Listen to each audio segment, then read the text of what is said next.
This episode of Random Rewatch, we are doing the true story of a real fake. Except the story, probably fake too. Catch me if you can, coming up. Welcome to Miami Mutual Bank. How may I help you? I'd like to cash this check here, and then I'd like to take you out for a steak dinner. Are you a real-life pilot? I sure am, little lady. The jump seat is open. It's been a while since I've done this. Which one's the jump seat again? Dr. Connors to the ER. Dr. Connors to the ER. This is irrefutable evidence that the defendant is lying. Special Agent Hanratty, FBI. Hello, Carl. You're gonna get caught. It's like Vegas. The house always wins. Some nuts flying around the country posing as a pilot, calling the James Bond of the sky. Hello, Pusher. This is by far the best date I have ever been on. He's a kid. That's why he doesn't have a record. 30 milligrams of codeine every 4 hours. Do you concur? I concur. Dr. Harris, Yes? do you concur? Concur with what, sir? Okay, so the year is 2002. We are still recovering from 9/11, and this movie comes out. Catch Me If You Can by Steven Spielberg, starring Tom Hanks, Leonardo DiCaprio, Christopher Walken, Jennifer Garner, Amy Adams, and a bunch of other people. I hadn't seen this movie. I don't think I'd seen this movie since it first hit cable, probably in the mid-2000s. I don't know why. I love Tom Hanks. I love Leonardo DiCaprio. I like Spielberg movies. It just kind of fell off my radar, and I never even really thought about it. And that's bad on me, because this is a great movie. It's a lot of fun. You have really good performances by Hanks and DiCaprio, and an amazing performance by Christopher Walken. So let's dive into it. And you have to forgive me a little bit if I sound a little weird. I'm recovering from a bit of a cold, and which is why this one took so long, because I really wasn't able to talk without sounding terrible. I actually watched this movie a couple of weeks ago and have been, kind of sitting on it, waiting to do this podcast. So this movie's had been kicking around Hollywood for a while, for a long time. Frank Abagnale Jr., who the story is about, had written a book about his life called Catch Me If You Can. It was published in 1980, and almost immediately the rights to the story were purchased by Norman Lear and Bud Yorkin. I think they had seen him on The Tonight Show, and they thought it was an interesting story, so they kind of dumped in and bought the rights. And this thing got kicked around for a long time. It was at Columbia Studios initially. It got sent over to Hollywood Studios. It got sent over to TriStar. Then it got kicked over to DreamWorks, where Spielberg looked at it for a little bit to produce it. Then it got sold to Paramount. This is like 1990, so already it's 10 years it's been kicking around. Paramount sat on it for a few years. Then they sent it back to DreamWorks. This was like 1997 or so. And Spielberg really started to take a look at this as a project that he was going to produce. He was not going to direct it. By 2000 or so, they had David Fincher was attached to it, and I think at that point James Gandolfini was in the role of Frank Abagnale Sr.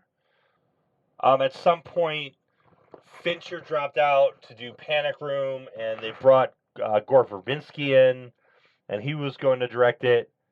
And I think it was right around that time that they actually signed Leonardo DiCaprio, and Spielberg was still set to produce, and they were ready to go around 2001. And actually, you know what? I'm thinking I was mistaken. It was Carl that James Gandolfini was supposed to play. Ed Harris was assigned in the Christopher Walken role, and I think Chloe Sevigny was signed as Brenda, which is wow. That is a completely different movie with those three in it. DiCaprio got delayed because he was doing Gangs of New York, and they brought in another director, Lasse Hallström, because Verbinski dropped out. Then he dropped out, and I think Milos Forman was talked to, Cameron Crowe was talked to, but eventually Spielberg wound up going to do this. And in the meantime, various people dropped out due to scheduling because it was running so long, and they wound up with a cast that they wound up with, which I think honestly, this movie is really, really great casting. Especially, I mean, think about Tom Hanks and like where he is in his career at this point. This guy may have like Tom Hanks's run in the '90s, maybe one of the greatest runs that any actor has ever had. He has a couple of duds, and he's coming out of that comedy thing that he was doing, with like Money Pit and Dragnet and Big. He did the Burbs, he did Turner and Hooch, Joe versus the Volcano. Makes a big swing with Bonfire of the Vanities that didn't really work out. But then you got him in, starting in 1992, you've got A League of Their Own. In 93, you got Sleepless in Seattle and Philadelphia. 94, Forrest Gump. 95, Apollo 13 and Toy Story. 96, That Thing You Do, which he also directed. 98, you have Saving Private Ryan, You've Got Mail, Toy Story 2 is in 99, The Green Mile's in 99. 2000, you've got Castaway. 2002, you've got Road to Perdition, and then this film. I mean, that is an incredible run for an actor. Like an amazing 10 years of just hit after hit after hit. This guy is just on top of the world at that point. And this film also really kind of kicks it off for DiCaprio. I mean, DiCaprio had done a bunch of stuff, including some good performances, things like What's Eating Gilbert Grape and The Basketball Diaries and Romeo and Juliet, Titanic in '97, The Man in the Iron Mask in '98. But starting with this, this year, 2002, he's got Catch Me If You Can and Gangs of New York. 2004, he's got The Aviator. 2006, he's got Blood Diamond and The Departed. 2008, he's got Body of Lies, Revolutionary Road, Shutter Island in 2010, Inception in 2010. J. Edgar, Take It or Leave It in 2011, Django Unchained in 2012. Gatsby and The Wolf of Wall Street in 2013, The Revenant in 15. I mean, this is kind of this real nexus point between the end of this amazing run for Tom Hanks, the beginning of an amazing run for Leonardo DiCaprio, and I also think kind of a changing point for Christopher Walken, where he kind of goes from being this, strong, unique character actor to basically being Christopher Walken in movies. He becomes almost a caricature of himself, and I'm not saying that is a bad thing. He's a great actor, and he brings a lot to the role in anything that he does. Do you know what would happen if the IRS found out I was driving around in a new coupe? I took the train here, Frank. I'm taking the train home. All right.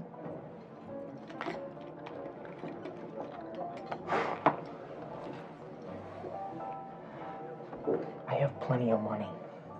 If you never ever need anything. You worried about me? No, I'm not worried.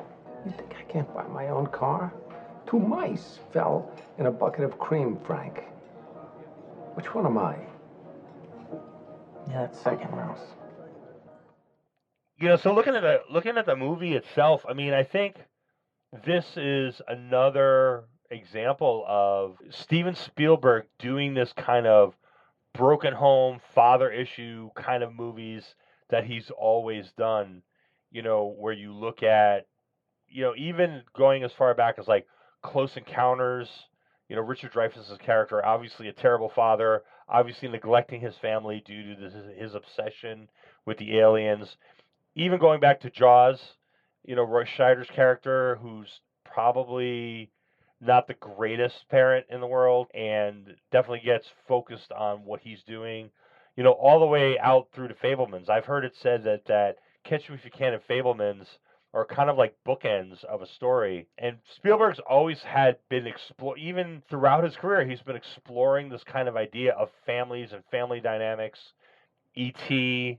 As another good example. He's exploring this idea of families and family dynamics and fatherhood, the role that the father has, what happens when that family dynamic breaks down. He's always been kind of interested in this. And if you look at this film, there's 2 fathers in this film. You have Frank and you have Carl, both of whom wind up divorced, both of who have strained relationships with their children. And it's interesting kind of seeing, on Carl's case where his relationship with his daughter almost doesn't even really exist. He's kind of like an afterthought to her versus, you know, the Abagnale family, where Frank Jr. is constantly trying to prove himself to his father, constantly trying to, make his father proud of him and impress his father, which is something that was added into this film that Spielberg puts in this film. By the way, that's not in the book. According to the book, Frank Abagnale Jr., once he left his house at the age of 16 or 17, never saw his father again.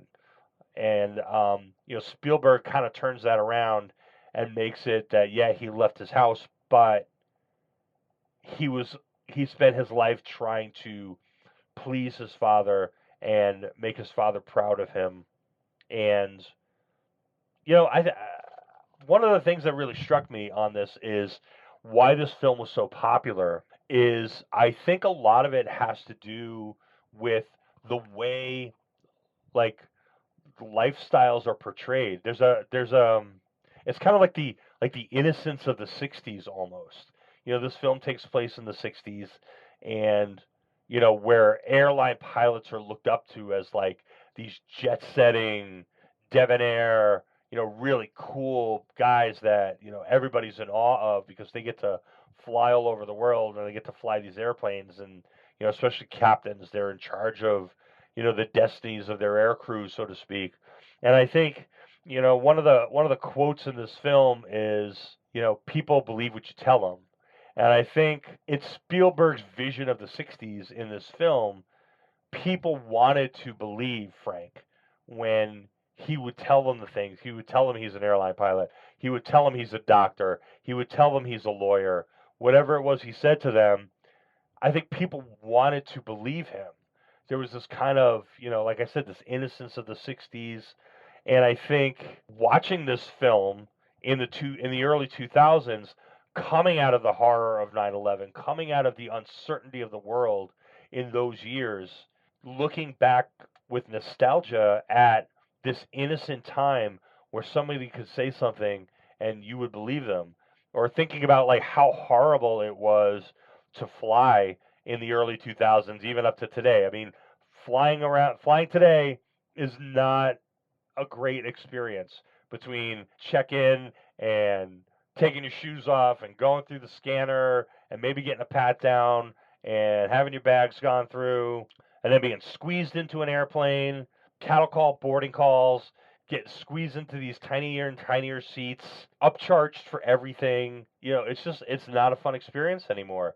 But thinking back to what it was like back then, like, it was cool. It was like, it was like being on an ocean liner. You get on there, people would be dressed up, and you get served a nice meal, you get served a cocktail, and everybody was happy.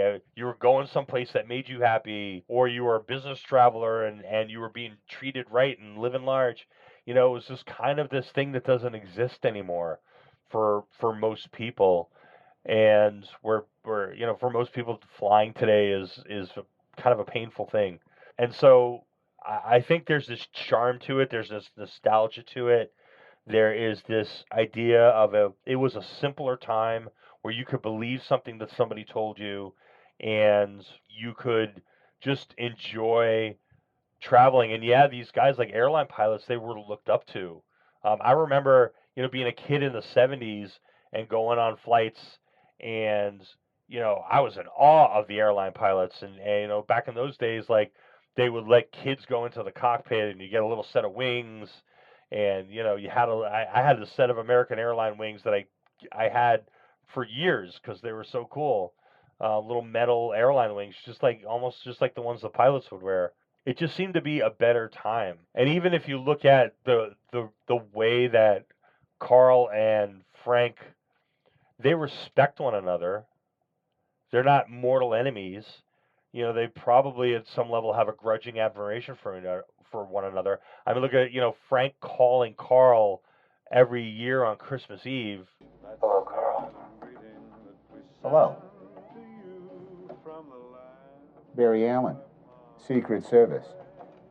I've been trying to track you down now for the last couple of hours. What do you want? I wanted to apologize for what happened out in Los Angeles. No, you don't apologize to me. Do you always work on Christmas Eve, Carl? I volunteered. So men with families could go home early. It looked like you were wearing a wedding ring out in Los Angeles. I thought maybe you had a family. No family. It's just this relationship that these two have. It's almost a brotherly relationship. Even though they're rivals, even though they're on opposite sides of the thing, it's still this idea. It's like, I don't hate you. You know, you are part of my life. You're my pursuer, yes, but you are part of my life. You are somebody who's important to me, and it's important to me that I stay in contact with you. And I think Carl, kind of feels the same way. Like, Frank is kind of his purpose. He's failed at his marriage. He's failed probably at being a father. But he's good at this. He's good at chasing paper hangers. He's good at chasing fraudsters. And this is an interesting challenge to him. Frank is somebody who's worthy of his attention, worthy of his pursuit, and really gives him a sense of meaning and a sense of purpose. Then you have some of these other characters who are filling out the story. Obviously you have Brenda played by Amy Adams.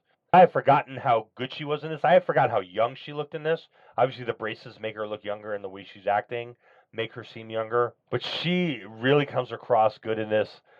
Martin Sheen as her father, I think, is absolutely fantastic in this. He gives you the right amount of kind of threatening demeanor as Brenda's father, but also, this kind of buddy, once he accepts Frank. And then you have Jennifer Gardner, who, plays this prostitute that Frank allegedly tricked out of $400. Although a lot of the book has been refuted and disputed, and in fact, some of the stuff has been proven to have never happened. There are events that he says that happened where he was clearly not there, or where they knew that he was in jail or he was somewhere else. So, how did this film do? I mean, this movie was filmed on the cheap, $52 million budget. It did really well. It made $352 million worldwide. Christopher Walken got a Best Supporting Actor nomination. John Williams got a Original Score nomination. Funny story, I had read that John Williams was he was working on the Harry Potter film series when Spielberg approached him about this film. This is the 20th film that Spielberg and Williams had worked on together. Williams was not going to say no to Spielberg, but he was in between. He was working on two Harry Potter films, and he didn't really have time, so he just composed a bunch of music. Now, normally the composer works on the film after the film's done, and he's watching the film. He has prints of the film, and he or she is, composing along to the film with input from the director, with input from the music supervisor, as to what they want in a particular part. John Williams read the story, read the book, and wrote a bunch of music and sent it to Spielberg. Basically, I'm sure there was more to it than that, but a lot of the music apparently was done without him even seeing the film. It also got a nomination for costume design. It's got a 96% on Rotten Tomatoes. It's got an A- on Cinema Score. Roger Ebert, our guy, liked it. He said it was, in a long review, he said it was effortlessly watchable. He didn't think it was one of Spielberg's important films, but he enjoyed watching it, and he thought it was a great film to watch. And that seems to be the general consensus, is that, there's nothing groundbreaking here. It's not making any important statements. It's not really doing much of anything other than entertaining you for 2 hours. I mean, and what really more can you ask from a film? I don't think you can really ask much more. So that's really it. I don't have a ton to say other than that, other than if you haven't seen this film in a while, I think you should go see it. It's a great film with a bunch of great actors giving great performances in it by probably the greatest director of our time. Is everybody dialed up to 11 in this one? Absolutely not. But they're all cruising at a steady 8. And when you have this much talent, that's good enough. So that's that. I'm going to pull out the Google number generator and see where we're landing on for the next one. And it looks like it is 1988. All right, Die Hard. No, I'm kidding. We're obviously not doing Die Hard. I watch that every year, and yes, it is a Christmas movie. So I'm going to figure out what we're gonna do next time, and I will see you then. And until then, thank you for listening to Random Rewatch, and stay tuned to the channel for stuff coming up. Thanks.